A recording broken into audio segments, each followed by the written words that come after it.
때는 더러운 거니까 각질도 더럽다고 생각하시는 분들이 많죠. 민감성 피부, 홍조, 지루성 피부염, 모낭염, 아토피 같은 피부염이 있는 피부라면 클렌징 워터나 토너 패드는 어떨까요? 오늘은 토너, 즉 스킨을 어떻게 사용하면 피부가 좋아지고 어떻게 사용하면 피부가 나빠지는지 내 피부에 맞는 토너 사용법과 토너 고르는 법을 알려드릴게요. 튼튼한 피부인 분들은 영상 내용과 관계없이 사용하고 싶으신 대로 쓰시면 됩니다. 토너를 쓰는 방법은 크게 3가지가 있어요. 화장솜을 써서 닦는 토너, 닥토라고 하죠. 그리고 손으로 바르는 토너, 뿌리는 토너, 이렇게요. 도구, 그러니까 화장솜을 쓰느냐, 손을 쓰느냐로 나뉘고 거기에 따라서 접촉하는 정도로도 나뉘어져요. 이 3가지 방법들은 토너를 쓰는 목적 중에 어디에 무게를 두는지에 따라서 다를 수 있겠는데요. 그럼 토너는 왜 쓰는 걸까요? 토너 어떤 이유로 쓰시냐고 여쭤보면 생각해 본 적 없다 혹은 그냥 그게 순서라서 쓴다고 하시는 분들이 제일 많은데요. 토너는 크게 세안 후 잔여물을 닦아내는 용도, 피부 결을 정돈하는 용도라고들 해요. 그럼 피부결 정돈이라는 게 뭘까요? 피부결은 피부결이 좋다, 부드럽다고 할 때 쓰는 말이니까 피부 질감을 얘기할 텐데요. 그럼 토너를 쓰기 전에는 피부가 거칠거칠하다가 토너를 쓰고 나면 부드러워져야겠죠. 여기에서 유추할 수 있는 토너의 2번째 용도는 pH 밸런스를 맞추는 용도, 그리고 3번째로 수분을 공급하는 용도라고 생각할 수 있겠어요. 앞에서 말한 닥토는 잔여물을 닦아내는 데 더 중점이 맞춰져 있고, 흡토나 푸토는 pH 밸런스를 맞추고 수분을 공급하는 데 더 중점이 맞춰져 있는 거죠. 그럼 세안 후에 쓰는 토너인데 왜 세안 후 잔여물을 닦아내야 될까요?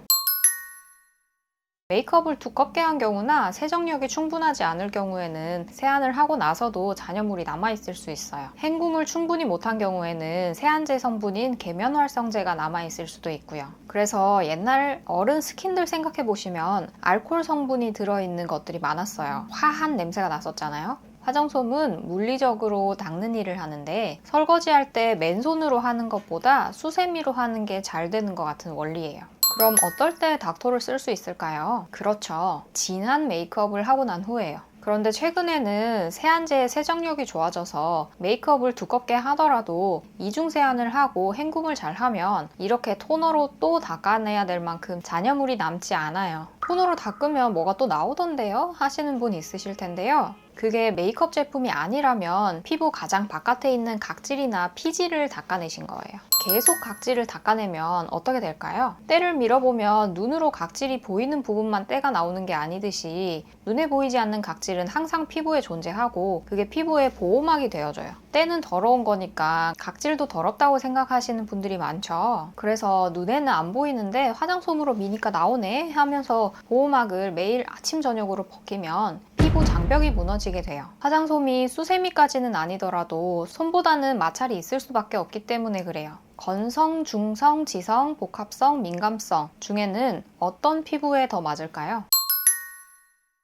화장솜으로 각질이 닦여나가도 민감해지지 않고 괜찮을 정도의 피부에 사용하는 게 맞겠죠? 튼튼한 피부를 가졌다면 중성, 지성까지 닥토가 괜찮겠고요. 보습이 필요한 건성이나 잘 자극되는 민감성 피부, 홍조, 지루성 피부염, 모낭염, 아토피 같은 피부염이 있는 피부라면 사용하지 않는 걸 추천드려요. 그럼 화장솜을 사용하게 되는 클렌징 워터나 토너 패드는 어떨까요?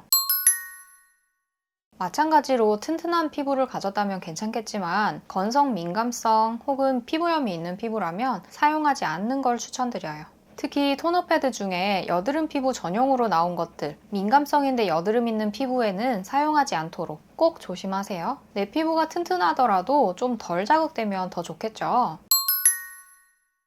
닥토를 하실 때는 화장솜에 토너를 전체적으로 묻혀서 흐르지 않을 만큼만 듬뿍 촉촉하게 사용해주세요. 병원에서는 화장솜을 쓸 때 물에 한번 적시고 사용해서 자극을 낮춘답니다. 그리고는 가운데 손가락에 두르듯이 단단히 끼우세요. 화장솜이 단단히 잡히지 않아서 움직이게 되면 더 밀릴 수 있어요. 그 상태에서 얼굴 중앙에서 바깥으로 문지른다는 느낌보다는 가볍게 쓸어준다는 느낌으로 사용하시면 돼요. 그럼 건성 민감성이나 홍조 피부염이 있는 피부는 토너를 어떻게 쓰는 게 좋을까요? 흡토와 뿌토는 토너를 피부에 흡수시키고 얹어서 바르는 거니까 잔여물을 닦아내는 닥토보다 pH 밸런스를 맞추고 수분을 공급하는 데 중점을 둔다고 볼 수 있어요. 그래서 건성 민감성 피부도 부담 없이 사용할 수 있어요. 흡토나 뿌토를 할 때는 토너를 부드럽게 눌러서 흡수시키는 게 좋아요. 이렇게 하면 물리적 자극도 최소화되고 토너의 보습 효과는 극대화할 수 있어요. 손바닥 체온으로 토너를 살짝 데워주면 흡수율도 높아져요.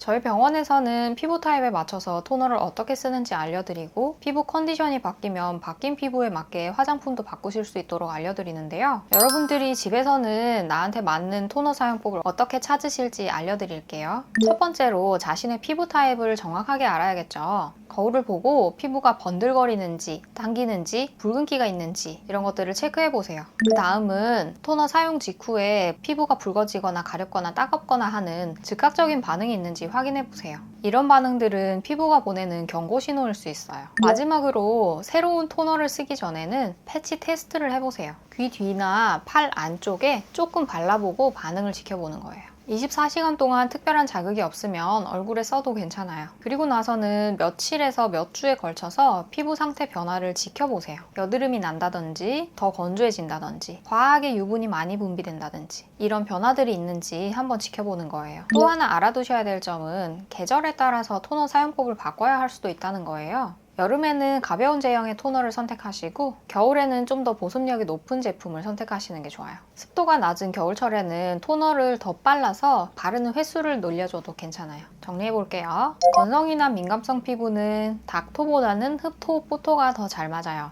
닥토는 메이크업을 두껍게 한 날에 가끔 해도 괜찮아요. 클렌징 워터나 토너 패드도 마찬가지예요. 화장솜을 쓸 때는 물에 적신 화장솜을 쓰고 가운데 손가락에 팽팽하게 당겨서 가볍게 사용해요. 피부 타입에 맞는 토너를 선택하는 건 단순히 피부를 깨끗하게 하는 걸 넘어서서 장기적으로 피부 건강을 유지하고 트러블을 예방하는데 아주 중요해요.